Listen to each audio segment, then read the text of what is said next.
Sim, uma data feliz, bem depois do dia 16. Por eu ser um menino sem pai, fui criado por titio Inês. Titio era cuiabano, nesta lida também me criei. Ele era criador de gado, no seu regime me acostumei. Tinha laço, couro de mateiro, não escapava uma rede do mangueiro. Eu deixava correr 30 dias no mês.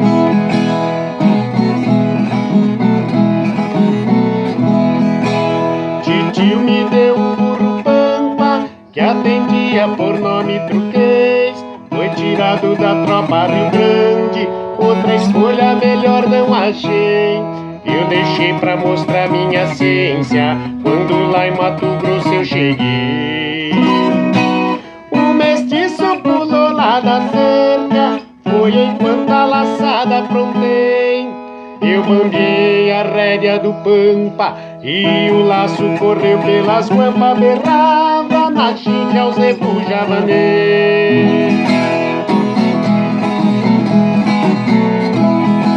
Tinha 3 mocinhas na janela, Juliana, Clarice e Inês. Uma delas tava me gabando, Paulistinha, ainda surra vocês. Cuiabanos quiseram achar ruim, o meu 30 na cinta bambiei. Pra mostrar minha ciência melhor, por capricho mestiço eu sortei.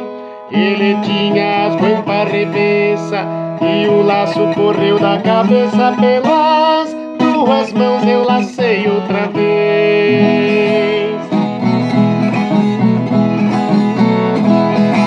O patrão me chamou lá pra dentro, eu entrei com meu jeito cortês.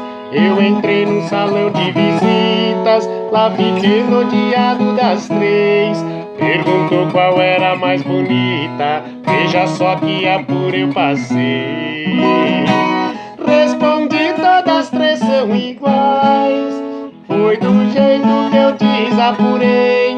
A mais velha é uma flor do campo, a do meio é um cravo vermelho. A mais nova é uma rosa quando está de vez.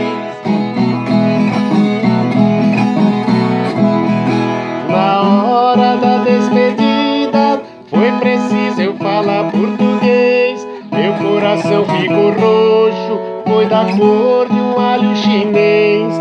Eu deixei pra dar meus 3 suspiros quando o porto pra cá atravessei.